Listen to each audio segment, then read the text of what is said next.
I'd like to thank all of our sponsors whose generous support made this festival possible, and tonight, of course, particularly Showtime, which airs a little show called Billions, starring Mr. David Costabile. I always want to say Constable because he just seems like a righteous sheriff kind of dude to me.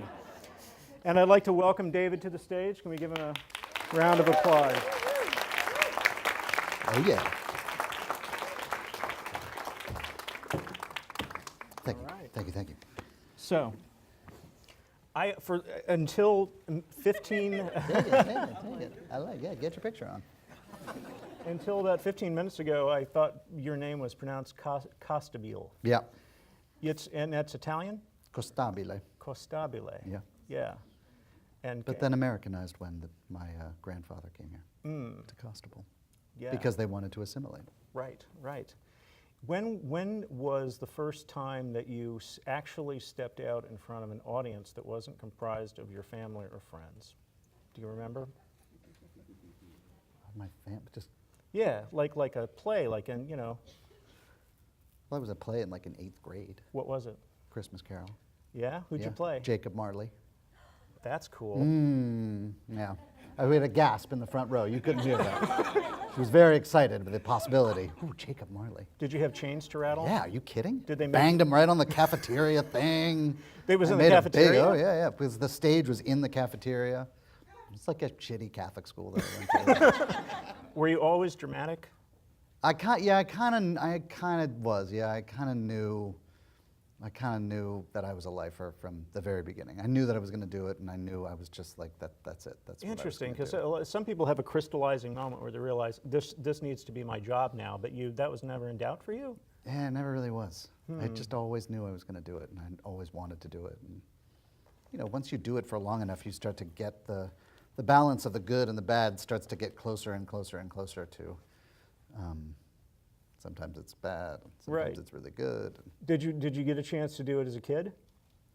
I did it in high school. I was in musicals in high school with Paul, and that was it. And like I did community theater. I did musicals in community theater after that in Washington D.C. where I grew up. Mm-hmm. Yeah. Do you regret not starting earlier? Are you baiting me questions? I am. He wants to bait me about, I have very strong opinions about child actors. Yes. So he was trying to bait me into having an argument or a discussion or a lively discussion about my opinions about child actors. I had always felt like, so now. I'm glad you didn't take the bait. Yeah, I didn't take the bait at all. No. So yeah, I have feelings about when I was starting. My parents were very clever with me because I had an opportunity to work as a professional and in my senior year in high school, and instead they sort of said, well, why don't you our feeling is like you should be in high school when you're in high school, and you should do this professionally. If you want to do it professionally, do it for the rest of your life. And but they really felt like I should be in high school. So I decided to do, instead of doing Hamlet at the Folger Theater, I did George M. at the high school that I went to.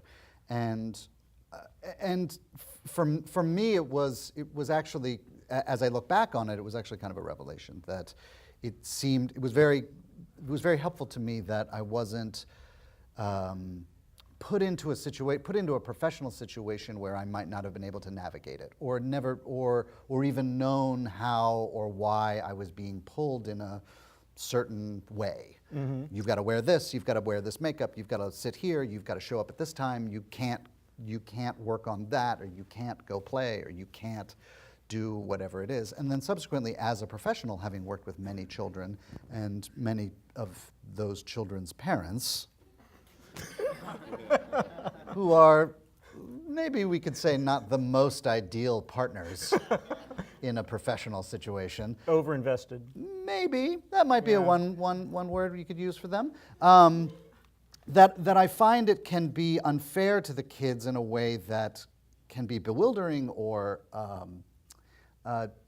put them at a disadvantage to who they are, which is primarily children and not professionals. Mm-hmm. Someone who has chosen to do this for their living, and for me, also my vocation. So that is something that is a long journey that you develop over time and make many, many, many decisions about in order to choose that place of professionalism.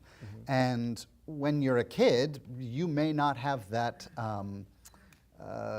clarity. Right, right. Do you think that... You can see how mad I am about it. Yes. You can see how invested I am about this particular... Do you think it's true that kids are natural actors? You mean professional actors? Yeah, I think have the inclination to act. I always wonder about that in relation to visual art, that, you know, I've noticed, and 6 Degrees of Separation actually has a few lines about this idea that the untrained child's eye is actually quite good, and that they get taught bad habits, that potentially everybody could be a fairly decent, you know, artist if they were just left to their own devices. I mean, you know, I went to grad school, and most of the thing that I primarily learned in grad school is that you sort of, you have to clear away all the muck and the shit that you've clouded your own imagination with to get to a point where you can imagine broadly instead of narrowly or in a focused way. You think that, oh, I'm going to imagine this way, but really you want to be able to, children imagine like, you can't even see how they're imagining. You're like, what the hell are you, what? Right, yeah. And that mechanism I do think is innate, and I do think it becomes narrowed as you get older and go through an educational system, if that also is not fostered in a very deep way. I was going to ask you about, you studied, you got your master's at NYU? I did, right. And right down the block. what did you learn or unlearn in that I mean, I program? think essentially, you know, I had this great teacher who's now passed away. His name was Paul Walker, and he was a games teacher, and he was an absolute genius, and he really taught you how to play in a way that really did unlock your original mad brain.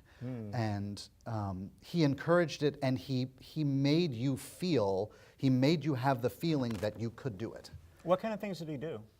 I mean, he taught mostly these viola spolin games, but he created them in a way that was his own particular way, and you know, it was interesting when he died. His father was a cartoonist for Disney, and in their house, which was the house that he grew up in, they had all these Disney cartoons on the walls that he had drawn, like a bunny, like hopping up the stairs. And you looked at it and you were like, oh my God, those are real like cartoons that you watch like I watched when I was a kid. Yeah. And I was like, oh, look at them. And it really was like Paul's mind. Paul had this ability to be like a cartoon, like mercurial and wise and stupid and inventive and everything all at once, you know, and you couldn't contain it. Yeah. And that aspect was the thing.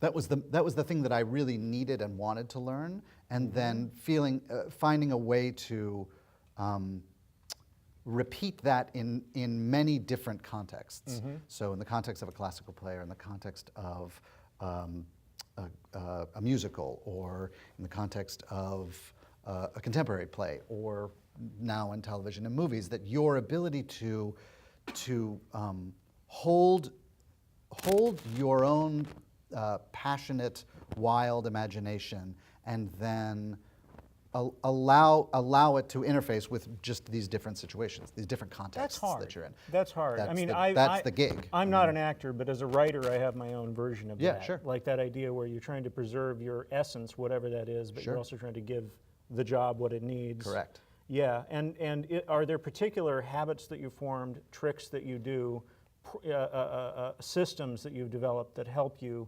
navigate that? I mean, I think one of the things to me that is, you know, choosing good writers is very helpful, because when you get to work with great writers, that they're presenting and giving you so much already that you don't have to invent more than they've already invented.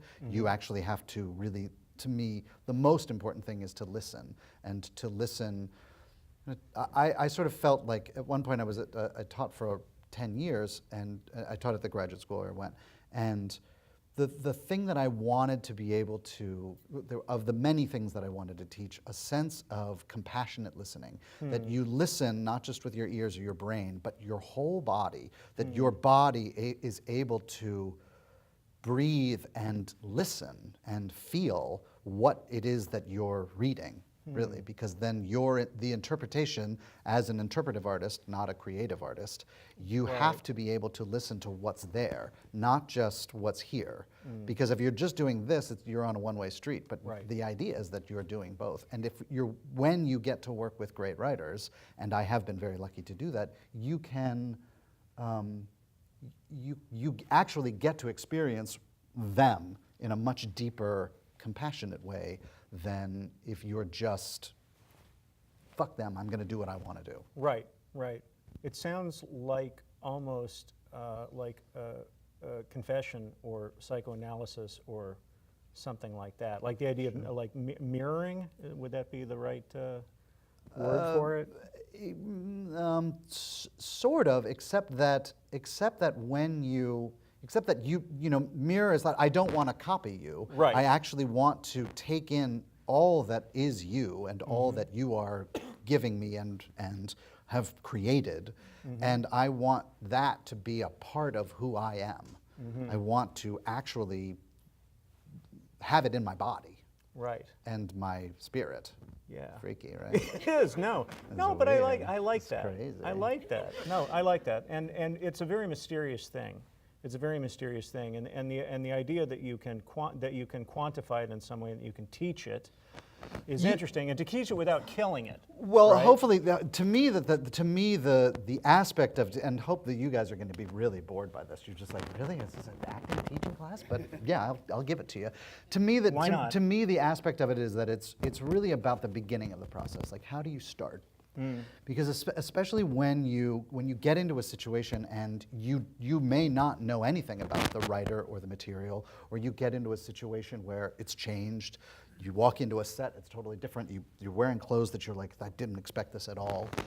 The way you can start is by actually breathing, listening, really considering what it is you're receiving, rather than having a preconceived notion about what it is you're going to do, right? So then hopefully that is a way in.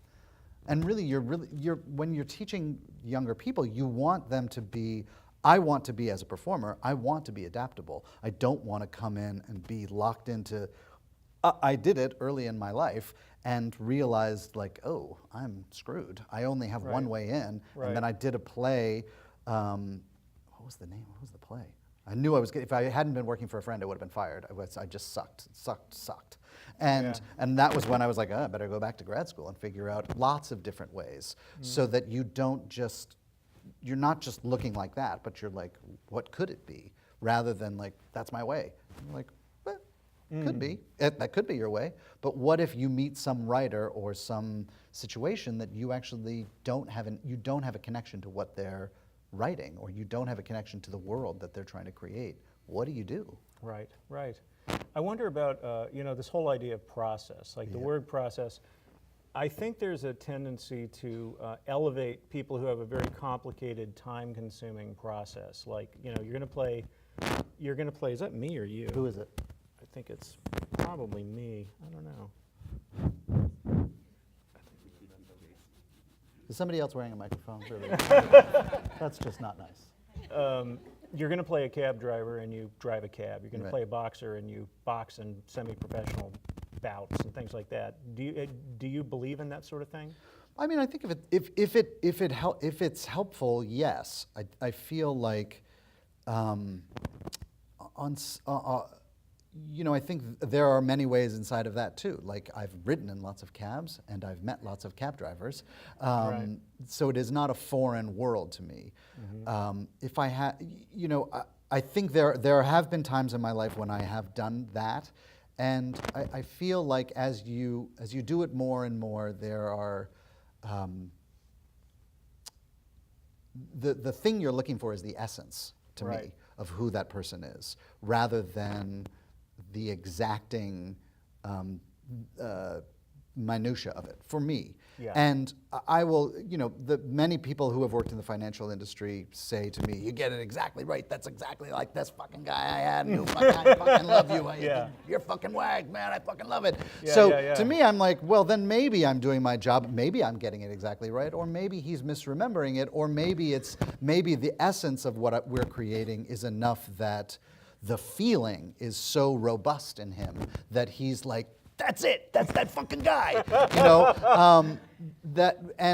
And maybe if you had gotten, if you only concentrate on the verisimilitude of it, you can miss some aspect of it. Forest for the trees. Yeah, I've worked with many people who do the opposite, and Daniel Day-Lewis is a very good actor. Yeah. Yeah, you should really check him out because he's really very good. Yeah, I've heard he's just really spot on. Although, some of the things he says, like, I would never begrudge anyone their process for anything. However, when he was in character as Abraham Lincoln, he was texting his wife in character as Abraham Lincoln, and that created some cognitive dissonance. No for doubt, me. no doubt. Like, was it like Ken Burns' The Civil War with the text like, "My darling," He would, I will say this. So sincerely, Abe. Here's the thing. Cordially. That people, his particular process is, lots of people have spoken about. But here's the one thing that I will say to you all about it is that, when you're at your job or your whatever it is that you are very passionate about or do very well, there are times when you are at your peak, when you are concentrating and you're awesome at what you're doing, and it's almost like you can do 10 things at once, and you're just like on it. You're just on it. And you can sustain that for what, 10 minutes, maybe? Yeah. I can sustain it for like maybe 7 minutes, 8 minutes if I'm really awesome. Yeah, like yeah. I'm doing this, I killed it, and for 8 minutes, when you're on stage, I was like, I was on stage for 8 minutes and I was killing it. And I'd be like, boom. Yeah. Daniel, it's just like Daniel. Yeah. He just wants to do it all day, 12 hours, 14 hours a day, and he does, in fact, do it. And, there were aspects when you'd be like, "Mr. President, can you move a little further left on your mark?" And he'd look down and be like, move to his mark. He knows he's making a movie. He's not a fool. When he's in not the course of human events. Yeah, no, it he didn't becomes get necessary for me to speechified. move. And there would be days when you'd stand next to each other and you're like, "Good morning, Mr. President." He'd be like, "Good morning, Representative Ashley." And you're like, "We're not going to spend the next 10 minutes here improvising. I'm not going to talk to you. Right. I'm not going to. I'm not." Yeah, so then you just stand there and you'd be like, you don't bring your phone to the set, but you're just like, I'm happy. And what it does is that it actually, it is on many sets. On many sets, there are very concentrated, small amounts of time where most of the people in that room are concentrating to create a fiction. Yes. Right? You're creating a fiction of whatever world it is that we're all pretending to do this. I'm filming you. Yeah. Great. We're moving the camera here. Great. Yeah. And in that situation, there was this sort of elevated moment when you could really feel almost everyone trying to raise this pretend world that we're making up in the air. Right. So and that is very different from most film sets. Yes. Where most film sets are like, "Yeah, okay, go ahead, and action." That's not very good. Okay. Very good. But there it's just like, "Okay, here we go, and action." And you're like, great. Everybody wants this to happen. Everybody wants this fiction to rise. I've been on film sets once in a while, film sets and TV sets where something like that happened, and I was fortunate enough to witness it. It's crazy, right? It is, and like The Knick, Steven Soderbergh's series The Knick, I got to watch him direct. Yeah. And everybody directs differently. Just like everybody acts differently. He's like the super director. He's operating his own camera, and he's being pushed around on a wheeled dolly, or he's crouching. And he's like, that scene in the second Ocean's movie where the guy is trying to rob the place, and he's like dancing around the laser beams. That's Soderbergh. Right. That's Soderbergh. And I saw him build a scene, and he was the only camera, and he was moving around the actors, and he was choreographing them and figuring out where he was going to cut. Mm-hmm. And it was that kind of moment that you described. I felt like everybody, like it was almost like a religious experience where everybody was one consciousness. Yeah. How often? You've got to really listen to that guy. There is a particular aspect of when you work with him because he doesn't kind of say anything to you. He kind of looks at you. Mm-hmm. He looks at that, looks over there, and he's like, "Okay, do it again." And you're like, "What does it? What? Okay, Yeah. okay, Yeah. great. I got to just trust you." And you really have to that is another aspect of you're like, I've got to figure out how to talk to this person who's not going to talk to me. No. And then, but that's okay because he's talking to me while he's standing next to me, and I've is. just got He's to like figure he's out what the transmitting hell some he's energy saying. or something, Something's yeah. happening, Yeah. and you got to pay attention to it because if you're not listening to it, really, really listening to this silent person who's just staring at you, you're like, what am I going to do now? Yeah. Well, he has an aesthetic, and like the way that people embody their aesthetic and how they conduct themselves is interesting. And one thing I notice about Soderbergh is that he's all about what's happening at this particular moment, and he doesn't like to go back. He doesn't like to change. He doesn't like to tinker. He likes to do it and move on to the next thing. And I had an incident where I interviewed him, and the file got corrupted in the process of trying to take it off of my phone. And it hadn't happened in years, and I called him up and said, I'm terribly sorry, can we do this again? And he said, no. Nice. He said, no, and he said, like, I did it once, I can't do it again, it's just not gonna be the same, I'd feel like I was faking it, I'm sorry, I'll get you next time. And he did, but that was, I was mad at first, but then I thought, that seems like the sort of thing that he would do. Sure. Based on, but have you had moments like that on sets that you've been on where you felt that kind of collective energy where I mean, everybody's Lincoln just... was a great example of that, and certainly Breaking Bad was like that too, where you really could get into a situation where the script and what you were making was so like it was just something really needed to happen, and everybody there was so invested in making this thing that nobody watched. Nobody watched that show. Right. Nobody watched that show until the 4th or 5th season, 6th season. Right, four was when it's kind of... It started to, in, and then the 5th and 6th season, it really took off. But in the beginning, I was started in the 3rd season, and nobody really paid attention to it, except that everybody was in that room, was really knew that they were on to something. And when I first read the material, when I auditioned for it, I was like, oh, wow, that's incredible. That is really... Can we skip ahead to... Breaking Bad? Oh, transition. Chronology? Yes, transition. Segue. Yes. So let's talk about. We have a monitor down here. Oh, delicious. Yes. So there you are. I intentionally chose a picture of you in that suit because I wanted to ask you, what is that suit like to act in? Well, there's two. This is the second one. The first one, for real deep Breaking Bad divers, you'll notice. I don't need to tell you. You know. But the first one was more sort of cotton paper, and this was silky because the cotton paper one was making too much noise. So then they got the silky ones. The silky ones don't make noise. All right, deep dive. Did they send you to meth school? No, just walked in and I just had to learn. Again, you're like, no idea, I would never know. I thought you looked like you knew what you were doing. Exactly. See? Yeah. There you go. Yeah. You just get there and you got to listen a lot fast. You're All like, kinds of stuff what you does can get away this with. mean? What does any of it mean? But there was also something I knew in the in the monologue where, we're having our courting scene where I recite the poem to him and Yes. where I really explain to him who I am and what I want. It was totally clear to me who that person was and what he was doing and why he was doing it. Who And they didn't want to cast me. They didn't want to cast you. They spent weeks. I auditioned and then like 6 weeks later, because they tried to cast everybody, but they didn't call you. They wanted to get anybody but me. I think I was out Yeah. when they called. Yeah, they wanted anybody but me, but they got me. Who was Gail? Who did you decide Gail was? I mean, that guy. That guy. I mean, but in relation to Walter, in your own mind, like just as you're building this character, what do you do with your?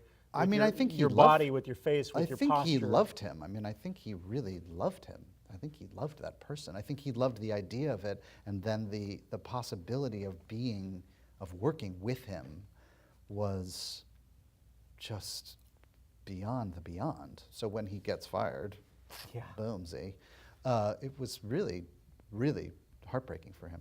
Really. Yeah, it was almost because he was he's a loving guy. He did seem that way. He's a lover. He's a lover of the world. Something very dear. yes. Yeah. Well, you became a meme.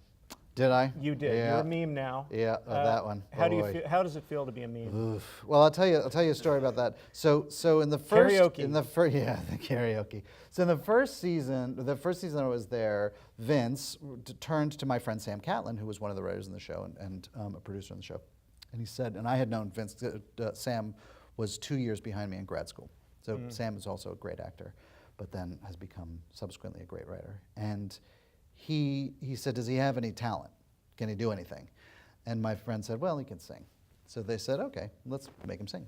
So then that's how I sang the Crappa Palata, which is the Italian song that I sang in the third season. And then they were like, well, that one really went off. So let's make him do it again. Let's give him this damn karaoke thing. And so when we shot this, I'm standing behind a green screen, and I was alone with a tennis ball, and the whole crew, they were like, oh, great, let's take a break and watch this guy do it. Go ahead. Go ahead, man. Do it. Entertain us. And we did it like 3 times by the end. I was like, oh my God, I'm so exhausted. Because you're also at an elevation by then. You're like, oh my God, oh my God. I loved it because it showed me a different side of him. It showed me a completely different aspect of him. He's a geeky guy. Yeah. He was a deep geek. Were you into karaoke before? Do you ever do it? Nope. No? Do you ever do it now? Nope. Would you, if someone asked you, would you? Nope. Never again? Nope. Okay. I'm not interested because I don't get it. I don't like, because you either can sing or you can't sing. And if you can sing, then you're showing off. And if you can't, you just suck. So I'm just like, I don't want to go to karaoke. I don't want to go to karaoke with any of you guys because it doesn't make any sense. We're like, I'm going to get up there and what am I going to do? Like sing? I'm going to perform for you? Like, come on. Buy my albums, for God's sake. So I wanted to ask you about the relationship of your character to story on a show like that. That's a very it's a very densely plotted show. Yeah. Very intricate, very structured. Like every season, it has this rising, falling, intertwined. Subplots collide and make new things happen. It's like a giant pinball machine of narrative. Sure. How much do you know that lies ahead? How much of the road ahead are you allowed to see? Very little. I mean, those guys told me, I think Vince told me after like the 3rd episode that he was going to kill me 4 episodes later, 5 episodes later, and I was like, you're going to kill me? Fuck, I got to go find another job. So that was sad when he told me I was going to be dead. That's kind of nice that he told you in advance because, David Chase didn't tell the actors until it was their time. Yeah, exactly. And they always knew that when David Chase called you and told you, I'd like to go to lunch with you, that was it. You're dead ski, yeah. Yeah. It was a drag. It sucks. It sucks to be killed, although it's much more fun to kill people. Yeah? Yeah, I've killed people too on the TV, yeah. You don't think playing a death scene is more fun than playing the guy who causes the death scene? No, it's so awesome. Shoot somebody. I shot a friend on Damages. Bang. Loved it. Bang. Shot him twice. So good. They give you a gun. They don't give guys like me guns. It was fantastic. I'm always the one getting blown away. So I got killed on Damages too. That's one of the best parts about being on Billions. No one has a gun. So far. I know. Yeah. Let's talk about Damages for a second, right. Okay? This was the first role where I said I want to see everything that guy is in. Oh, thank there was you. something about that it was like something sort of seedy and intense about him. Can you talk about how you came to be on the show, and what did you bring to the part? How did you shape this guy? So my friends. Glenn and Todd Kessler and Daniel Zellman. Glenn and Daniel had both been in grad school. So I was 2 years behind Daniel and 2 years ahead of Glenn.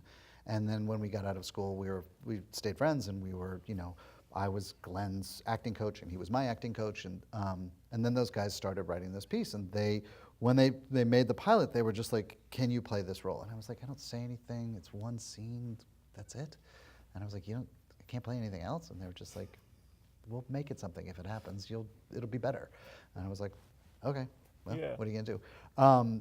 So at the time I was doing a play. I was doing translations on Broadway, and I had a beard. So they were like, okay, we'll call him the Bearded Man. And then they didn't know that I had pitched, so then we shot the season, and as the season continued to progress, and I was in that situation, I was reading scripts because they were my friends, so I wanted to read their writing, and I wanted to comment. You're like randomly showing up at their party. No. But it was part of it, and part of the conversation too, about how that character could fit and what the development was. And then I pitched them who I thought he was, that he was a dirty cop, and that they didn't know until very late in the process who the killer was, and then it turned out it was me. So as they were sort of going along, the character was sort of unfolding, and they were intrigued by what I was interested in, and I was interested in what they were, and so it got, the sociopathic, quiet, and really, honestly, once they got the glasses, once I was handed those glasses, that was it. Like, I mean, you look at those freaky, creepy glasses, and you're like, I know exactly who that guy is. Sometimes that just happens. Somebody hands you, I was like, these, I can wear these? And they're like, yeah, put them on. I was like, oh, I'm a guy with these glasses. And I knew exactly who it was. So, and in that way, like you really have to listen. So if you're not paying attention, you just put the glasses on. You're like, great. Where's the? I need a carrot. You're really listening. You're like, whoa. What is it about these freaky plastic, shitty glasses that this guy bought and wears? And why does he need to disappear? And how does he disappear? And what other things of his life did he take away, and so you just start taking those pieces away and you start to imagine them, none of it which was written, and all of it then really begins to inform the writing. And in that level, the writers are watching you interface with what they've started to create, and then they're changing it and moving it and shaping it accordingly. When you're playing a character who is in some way disreputable, cruel, does evil things over a long span of time, do you carry it home with you ever? I mean, there are definitely days when you would be like walking through New York City, and I would do a little pretending that I was the bearded man, and it was very fun to pretend. You know, you just like to feel that aspect of who this guy, this really creepazoidal person, could be in the real world. But taking it home, not really. You know, some actors have told me that it does affect them. Yeah. Yeah, and James Gandolfini, in fact, I was writing for the Star Ledger in Newark when The Sopranos was on the air, so it was kind of like being the movie critic for the Atlanta Journal-Constitution when they were shooting Gone with the Wind. And he told me after season 3 they were going to renegotiate everybody's contracts, that he was considering not going back for the sake of his mental health. Yeah. Because he said, like, the longer I play this guy, the harder it is to wash the stink off of him when I go home. I think that's true. I think there is also a cumulative effect. I think that then when you're telling that story over and over and over, it begins to accumulate inside of your being. I think that's very true. You know, in the theater, it's actually quite easy because there's a stage door, and you shut it, and there's a ghost light on the stage that's keeping all those particular ghosts that you've created company all night. So that when you open the stage door, you can go back into it, and you've left them there. Shut that door and leave. Right. But when you're here, people are like, all right, see you later. And you're like, all right, see you later. And I don't snort Adderall and drink till I'm blind drunk. I'm just a dad. I'm gonna go home. See you later, everybody. So yes, you do have to figure out a way to start to decompress and start to leave it behind. You know, with Wags, it's easy because you take off the bracelets and you take off the rings and all the take it all off, and you're like, great, there you go, buddy. And then when you also put it on, you're like, zippity, here we go. Now I remember, jingle, jangle, jingle. Well, let's talk about Wags. Oh, segue. And I know. Thank you very much for that. Look at that. And it's not even in the notes. No, it's not. It's not. But I was just saying to you backstage that when the press kit arrived at the magazine for Billions, and I saw that your character had a nickname, I thought, finally, he gets to be on a T-shirt. You get to be like you. And in fact, just when you were taking pictures outside, I saw somebody walk by and go, Wags! Oh yeah. Did you get that a lot? Yeah, it depends on particularly downtown, a lot of it, midtown, a lot. There's a lot of financial bros in midtown. I get that a lot. My bro people. Yeah. My bro-tastic people, yeah. What do they say to you? Fucking Wags! You're the fucking man! Way to fucking go, Wags! Yeah. That's usually what they say. Do you just unabashedly love that, or is it's fucking great. It's great. People always ask me, they're like, do you like taking pictures? Do you like hate taking pictures? And be like, taking pictures, it's part of the gig. Like, you want to find a picture? I'll take your picture. Great. Yeah. It's fun, you know. It's fun. Take it's fun to be recognized. Sure, yeah, why not? Yeah. Nobody knows character guys, like middle-aged character guys. Come on. You got a nickname? I got a fucking cutout. You can buy the fucking T-shirt. It's fantastic. You kidding me? You can get a 6'5" cutout, paper cutout of me that you can buy at Showtime.com for $39.99, which is what I did. They didn't send me one. People were like, I brought it and I put it in my dressing room. I had it in my dressing room. People were like, how'd you get one of those? And I'd be like, I went online and I bought it. It's $39.99. And then you pay, like $8.42 shipping and handling, where they're just like, oh, some asshole named David Costabile bought one of these. I like the idea that when But I'm 6'5". Yeah. It's awesome. I am not 6'5", you'll notice in real life. It's fantastic. So we have a couple of clips. Oh. The first one that we want to play is the restaurant. Oh, yeah. Let's take a look at this. Yes, Nice, indeed. sushi. These are the super fans. I was talking to y'all online, and yeah. they literally have the T-shirts. I love it. Axe Capital. That's great. So let's Yeah, watch they this. know. They can go and buy it. I'm sure you guys have the cutout, right? Of course you do. Of course you do. So, You got to. Why wouldn't you? I mean, why wouldn't you have the cutout? If somebody sold a cutout of you online, you're like, fantastic. I'll buy that. Do people take pictures of it and send you the pictures? No. No. I do. I take pictures of it and then I post it to my With Instagram account. you with Yeah, yourself? Me and myself, yeah. Check it out. They're there. Yeah, because great. I'm much shorter. I'm like a full head shorter than myself. That's fantastic, and also it's like a security device. You can like stand it up in front of the window when you Exactly. and your wife leave town. Yeah, well, I put it in would never I know. put myself and Damien in my dressing room, and I would scare the shit out of everybody who walks by my dressing room at work. Mike is a very cool customer, and yet really not at all. He has, would you say, anger management issues? Yes.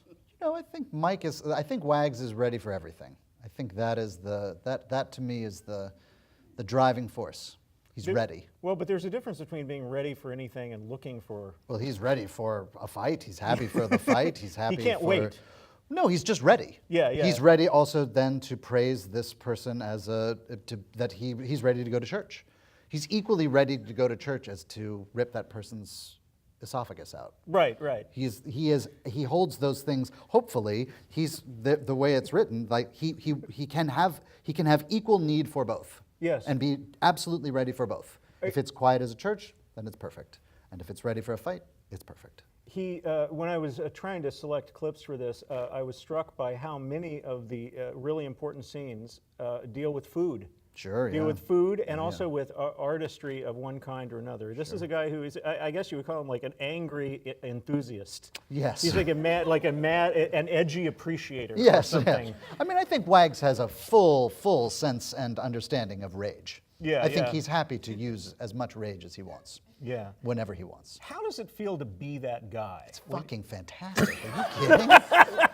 You don't want to play that scene? Who doesn't want to play that scene? It's fantastic. It's so fun. It's so fun to be that person. Because then you don't ever have forever. I get to be that person when I go to work and get paid to do it, and it's fantastic. And I wear fancy clothes, and people give me bottles of water. It's awesome. Do you understand? Do you understand that volcanic aspect of the guy? Is that? I mean, how much of that is acting, and how much of that is tapping into? I have access. Yeah. I have access. Yeah. It is an open channel for me. Yeah. Yeah. What's it like being on? My wife would tell you that I am in life that I am a justice hound. Oh, really? A hound for justice. So the sense of, I mean, none of us need to be explained to about how much injustice there is in the world. So as somebody who is hot on the trail of justice, you've always got access to rage because you're always enraged by how unjust the world is. So I think also the writers knew this. That was a given for me because the writers knew me enough to know, like, oh yeah, that guy's. The character was initially completely different. He was the strong, silent, Upper East Side, waspy. All of that shit was cut out of the pilot. You never saw it. We cut it. We did all this stuff. I really had bespoke clothes, quiet, no goatee, no twisty mustachio, no jingle jangle, and it was too much of the same with Damien. Right. We were both too silent, and we were both too quiet and reserved. And they were just like, you've got to be the exact. So we got back and we did the second episode, and they were just like, go bucking nuts. And I was like, okay. And I was like this, and they were like, yeah, that's it. And they were just like, keep going, press it. Just press pedal to the metal. That's what I see. And- That's what I thought you were going to be. That's Yeah. what I thought. Just reading it on the page before I started watching the show, reading on the page, I thought that was going to be the dynamic. That you were going to be the quiet guy, like stands over in the corner. Yeah. His eyes are like the visor of a knight's helmet. Exactly. And then he goes out and does the evil thing. Exactly. And I'll take care of it, boss. Yeah. But yeah, that's not. But then that's they just not had it. we switched it, and once we switched it, it was incredibly fun, and it helps the dynamic between he and I so much more. It allows Damien to be. To play his particular version of chess, and me to play my particular version of mad, outlandish chess, where you're like, nobody plays chess like that guy. How is he playing chess like that? What's he doing? How is he doing that? That's chess, and that is chess for him too. That all of those aspects of even the rage is potentially, and I think this is why he says, like, it's a bit too revealing. I think you really do see him not playing chess. He was really just mad. And actually, the guy who was bathing the sushi and the soy was a student of mine. Oh, really? Yeah. Oh, that's great. Ben Graney. So it was very fun. It was very fun to be able to shout at him. All right.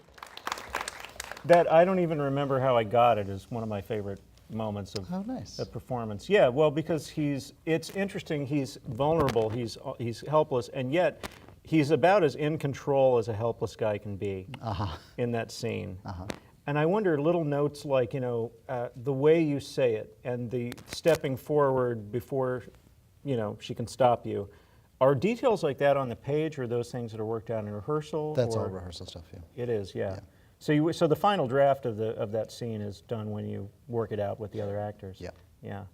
So we have time for some questions, if you'd like to take some, about billions and other things, presumably. So if you want to raise your hand here, and we have microphones, if you can wait for the mic. Let's start in the front with the people who were in line 4 hours ago. Hi. Oh. Is it on? Yeah, I can talk about it. I've worked in the asset management business since 1988, so I'm not one of your financial bros. I guess I'd be a financial, Anyway, Wags gets some of the best lines. Oh, yeah. Has there ever been anything that you've seen and even you said, whoa, he wouldn't say this? No. Not that he wouldn't say this, but what was the line? What's the line about? God, it was a, AJ, you'll remember this, that the thing about as The Virgin Mary. the Virgin Mary, yeah, what was the line?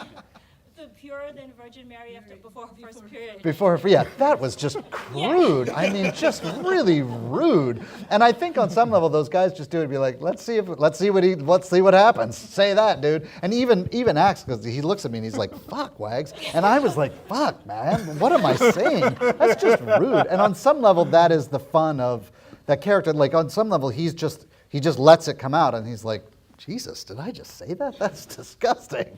I mean, I don't have to explain to you that often happens where you're like, really? You're going to say that at work? That's disgusting. Shut up.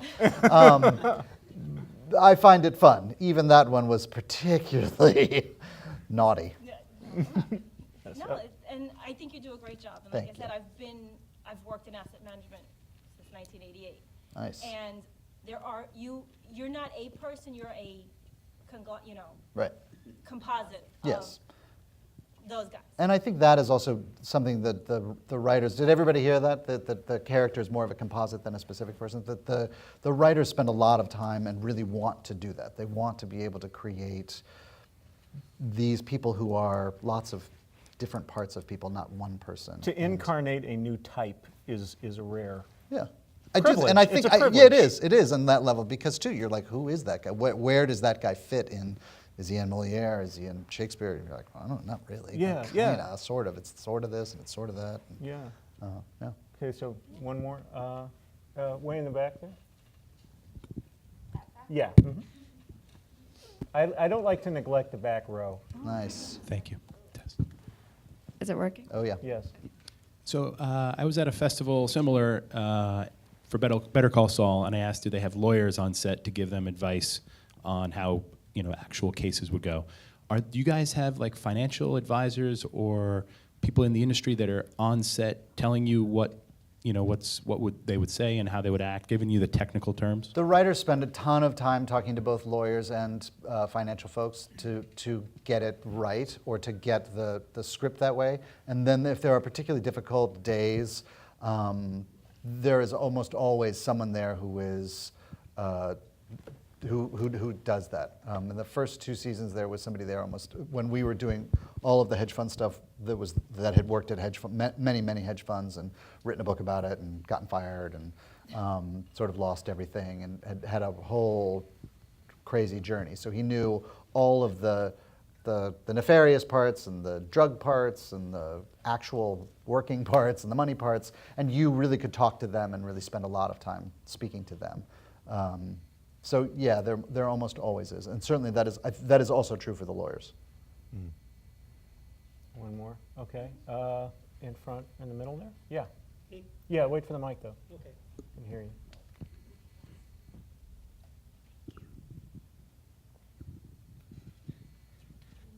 Well, hi. Hi. And you first got, my wife and I, you first got on Testing, our radar testing. in The Wire, in the 5th season of The Wire. And we didn't know your actual name. We just knew Testing. Klebanow.